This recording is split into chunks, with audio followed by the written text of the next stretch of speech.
So I'm going to create a quick document. I'm going to create just a quick bound document, and we'll take a look at some of the options that you may not be aware of.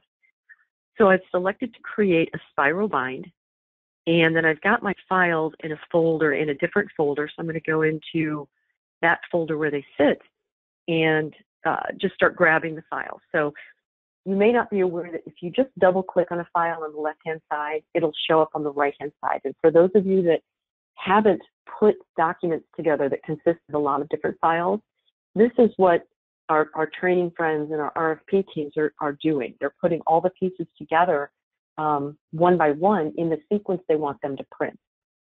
So as I grab the different files, just double clicking on them, you see them stack over here on the right-hand side. Now there's a couple features on the right-hand side that you may not be aware of. Again, this is all about things that you might not have seen because they're not readily apparent, but we want you to be aware of them because it could be very much a time saver for you. You could select standard color or black and white printing at the top here, and that manages all the files in the list, or you can manage them individually within each frame. So I'm going to go ahead and select standard color and double-sided for each section. Then maybe if I scroll down here to the job aids, actually I want those to print in black and white. So I'm going to select black and white for that. And as soon as I do that, that little tiny arrow there that you might not have seen actually allows you to print that black and white section on a different color paper. So if these are job aids or something that you kind of want to pop out as you're creating this document, select a different color paper for the black and white section. All right, and then scrolling back up to the top, again, kind of thinking about the RFPs and the training manuals that have, they could have 25 to 30 different files put together. Rather than looking at a detailed view of all the different thumbnails, you can hit this little collapsible button here, this little minus button, and it collapses everything into a list view, which makes it a lot easier to kind of audit the order that you have everything in. You can change the color and the simplex versus duplex printing, and then you can expand each module if that's what you'd like to do. If you see something that's out of order, just highlight that file and click the move up or the move down button to reorder those things. You don't have to start from scratch ever. And then again, just to remind you that if for some strange reason my browser froze up or I closed the window inadvertently, if I had selected autosave back there in my account settings, when I come back to this page, a lightbox will pop up to say, hey, do you want to go back to where you were, or do you want to start with a new document? Now, some of you may be aware that editing a current document with a new version of the document is pretty straightforward. Say, for example, Module 1 has changes, and I want to revise my current document. All I need to do is upload the new file representing Module 1 and slide it in. Just add it to the build of the current document and remove the old Module 1. So you don't have to start from scratch. You can revise a current version and overwrite the old version fairly easily. All right, so now we're going to continue on to what we call the finisher. And the finisher is where we really give you an opportunity to view the document exactly the way it's going to appear in your hands or in your client's hands. It's called the previewer, and it's WYSIWYG technology, which means what you see is what you'll get. So when you preview this document, you can be assured that it's going to show up exactly the way you want it to. There's some defaults. We selected to build a spiral binder. There's some defaults with that, which is the clear cover and the black vinyl back. You can opt out of that. Select something else. Let's go with a white spiral, and then let's go with cardstock covers. And you can see as you're making these changes, the visual's changing up with you. So it's really easy to use this preview as your confirmation that it's going to look the way you want it to. So take a moment, flip it open, and flip through the pages. Using the tools underneath the document, the arrows will take you, the single arrow, of course, will take you to the next page. The double arrow takes you to the next section. And then if you go all the way out to the far right side here, you can go to a full screen view. So this really gives you a chance to get up close and personal with your document and see what it's going to look like.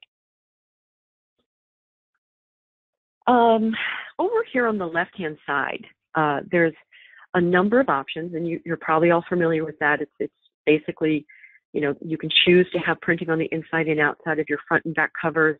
But I want to talk about things that you may not see that you need to do. There's hundreds and hundreds of things that we can do for you, but we don't want to clutter up the options on the left-hand side here. So what we do is we create special instructions and add them to your accounts, specifically RFP teams, that your clients are requiring you to do a number of unique things to your document to make sure that it's accepted for review, and you know, it's a multi-million-dollar deal. So what we'll do is we'll add special instructions that speak to the needs that you have. For example, if you need to have a document cut down to a certain size, if you need to have a document kitted with something else, so you've got an RFP and you need to put an original signature letter in the front binder sleeve there, we can do that. We can kit those items together so that when it goes out to the client, it's exactly what they need. We can do USB drives. Sometimes again, referring back to the RFP teams, clients asking for soft copy as well. So we can include a USB drive or a CD or a DVD or anything that you might need. Also, again, we don't want to be niched into that 8.5 by 11 world. We can do a lot of other sizes. So if you have a binder that requires an 11 by 17 spec drawing to be included, we can fold that into the binder and have that all finished at the same size then. All right, and now real quickly, let's talk to tabs 1 second. Some of you, again, back to the training manuals and RFP binders, might be adding tabs. You can do that pretty simply by just opening the document where you want the tab, clicking to add a new tab, and typing in the tab label, table of contents. There's also a little feature here called auto insert.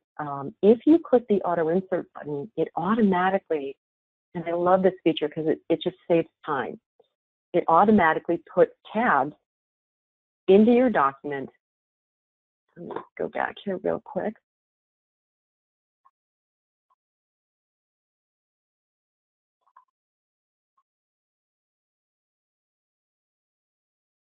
Okay, so if you didn't see that, I'm going to do that again real quick.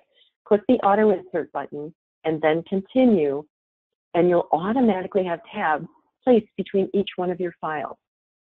So you've just saved yourself a bunch of time, you know, kind of pecking through the document, putting tabs where they need to go.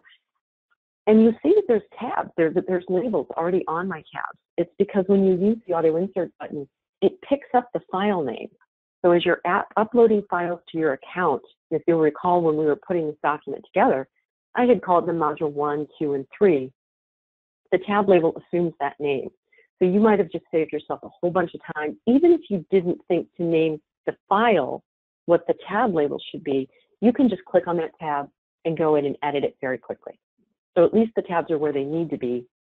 And then you can just remove extraneous tabs, change the tab label, but you've got everything set up pretty quickly. And then if you want to, one final note here on the finisher, if you want to look at everything you've got going in your document, you know, you could flip through it visually, but if you want to get a list view of what's happening, down here in the tool tray, if you just click this open, you'll see everything that's going on. You've got a print file, a tab with this label, and if you clicked on this, it would take you to that tab. So if you needed to edit real quick, so you can really see quickly that you've got everything lined up the way it needs to be. All right, so you know the finisher is a really useful tool, and we really highly recommend that you use it to proof your documents. And then we'll go ahead and add it to the cart. So if I'm you know, shipping this out to a client or a conference or a training class that's happening, and I want to save it for later, go ahead and at this point save it into a folder that you've created so you can come back to it in another time. And I'll call this Training Manual 1. All right, give it whatever name you'd like to, and then add it to your shopping cart.